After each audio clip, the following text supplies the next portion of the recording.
Hi, how are you? My name is Edan. I'm a master's student in Ilan Dinstein's Computational Neuroimaging Lab at Gurion University. Today I'm going to talk about the relationship between trial-by-trial variability quenching and band power suppression. Sorry. Okay, we'll work with this. But before I start talking about the relationship between these two phenomena, I would like to make sure that we fully understand the concept of trial-by-trial variability quenching. So, when we conduct a sensory experiment, usually what we do is present a stimulus repeatedly while recording continuously.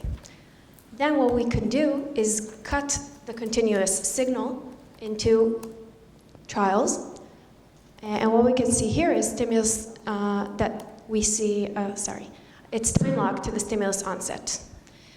When we have these trials, we can do two things. The first thing we can do is calculate the average across these trials. Essentially what we do is go moment by moment across the trial, and we calculate the average across these trials.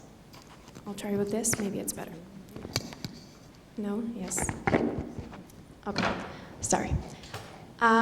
Doing the same thing exactly, but calculating instead of the average, the variability across these trials, we can observe the change in variance across a trial. If we focus on this figure, we can see on the x-axis we have time, on the y-axis we have variability. And what we can see here is what we call variability quenching, whereby after the stimulus is presented marked by time 0, or the black vertical line, we can see a massive reduction or a quenching of the trial-by-trial variability. So again, the variability that we measure here is the variability across trials in each moment across the time of a single trial. This finding of variability quenching is extremely robust. It has been recorded, it has been reported in different recording methods, animal models, stimuli, tasks, cortical areas, and even repeated sessions in single subjects. So to summarize, variability quenching, or is what we call trial-by-trial variability quenching, is the phenomenon whereby after the stimulus is presented, we have a massive reduction or quenching of the trial-by-trial variability. We can talk about mechanisms causing this phenomena of trial-by-trial variability quenching. One could be a change in signal amplitude, and the second could be a change in signal phase. Let's take, for example, 1 trial, 2 trials, 3 trials. The dashed lines mark stimulus onset and offset. What we can see here in panel A is that after the stimulus is presented, we could have a change in signal amplitude such that after the stimulus is presented, we have more coherent amplitude across trials.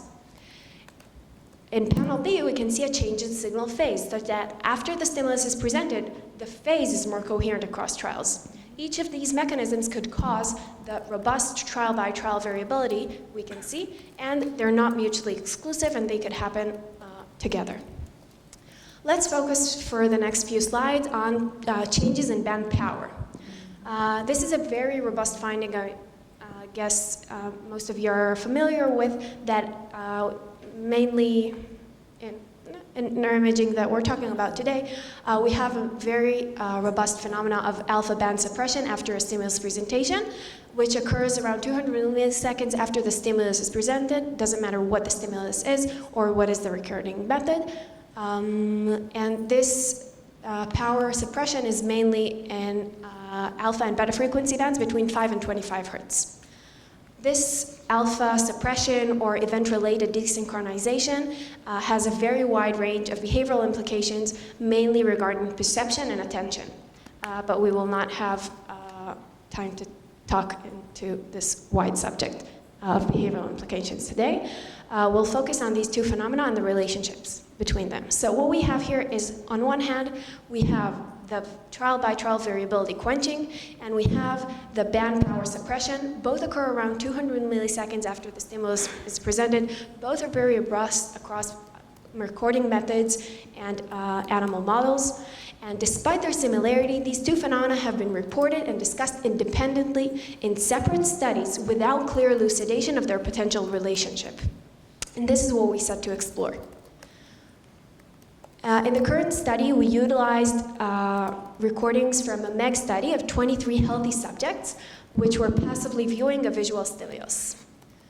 What we found, first of all, is a very nice quenching. What we can see here is that the change in variability after the stimulus is presented. We can see here that after the stimulus is presented, we had a reduction of around 20% in the variability relative to the pre-stimulus period. And then we can look at the changes in band power across the same timeline. And if we focus here on the alpha band, because this is what we have time for today, we can see the pattern looks very much alike. So we have, this is the alpha beta frequency band, marked here in blue. We can see that after the stimulus is presented around 200 milliseconds, we see this massive reduction in alpha beta band power, which is sustained across the presentation of the stimulus. And the pattern looks pretty similar to the changes in variability. But the similarity wasn't enough, and we wanted to get the guts of this relationship. So the next thing we wanted to do is examine what is the unique contribution of each of the frequency bands to the creation of this broad band phenomena of variability quenching. So what we did is use band stop or notch filters, each time extracting a single frequency band from the broadband signal and exploring what this extraction does to the broadband phenomenon of variability quenching.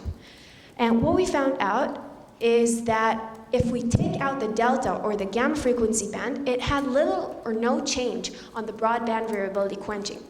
But when we took out the alpha beta frequency band, we could see that there is complete extinction of the phenomenon of variability quenching, which suggests a very strong and important role for this frequency band in the creation of the broadband variability quenching. If we look at the spatial distribution of the changes, this is the changes in power. What we can see is that in the delta we see a very diffused pattern, but in the alpha, beta, and gamma frequency bands, we can see that the effect is extremely spatially localized to occipital and parietal senses, which we would expect given the fact that we were presenting a visual stimulus. If we look at the same presentation of the data, but now, sorry, it's jumping, not of the power, but of the variability, we could see that the spatial distribution is pretty similar, which was also reflected by strong spatial correlations. The last measure we wanted to, I will show you today, we did a few more things. So the last measure I want to present today is individual measures. The next thing we wanted to do is examine what is your variability quenching and your change in band power, and examine how they are correlated across individuals. So we averaged across a post-stimulus time window and received a single measure for the power and a single measure for the variability for each subject. And this was what we see here. On the x-axis, we see percent change in power relative to the pre-stimulus baseline. And on y-axis, we see the percent change in variability relative to the pre-stimulus baseline. Again, we will focus on the alpha beta frequency band, and you can see, first of all, we can see a beautiful alignment across the regression line. And now let's focus on the numbers. So we can see that the correlation is 0.93, which is extremely high for physiological measures of this such. That means that we have 86% of the variability in quenching across subjects explained by changes in power. Now, this is really an extraordinary number for correlations of physiological measures, which strengthened our hypothesis that these two phenomena are not just associated, but they're really tightly coupled, or even two manifestations of a single underlying mechanism. Okay. So we saw that the timing, amplitude, and spatial topography of neural variability quenching and of band power suppression were remarkably similar. But what about phase?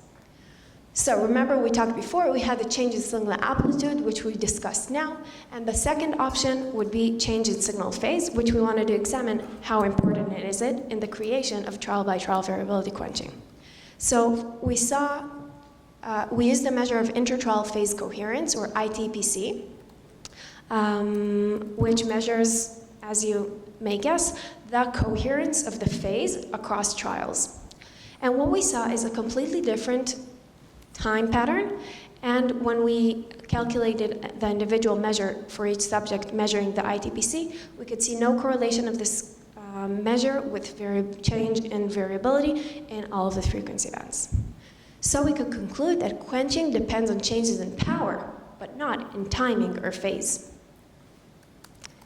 be reminded of this figure and what happens to the broadband variability quenching when you take out the alpha-beta band. And we're ready to summarize. Variability quenching and band power are tightly coupled. Quenching is most strongly driven by the alpha-beta frequency band. Individual changes in band power explained 86% of variance in individuals' quenching, and quenching depends on changes in power, but not in changes in phase or timing of the signal. The next step that we want to take this project, and we're working on now, is driven by the hypothesis that this change in variability, this massive reduction in the variability or the elevation in coherence across trials is supposed to move the cortex into a more stable or reproducible state across trials. And this should be helpful for elevated perceptual abilities. So now we're searching for the perceptual correlates of trial-by-trial variability quenching. And you're welcome to address me if you have any questions about that. Thank you for your attention.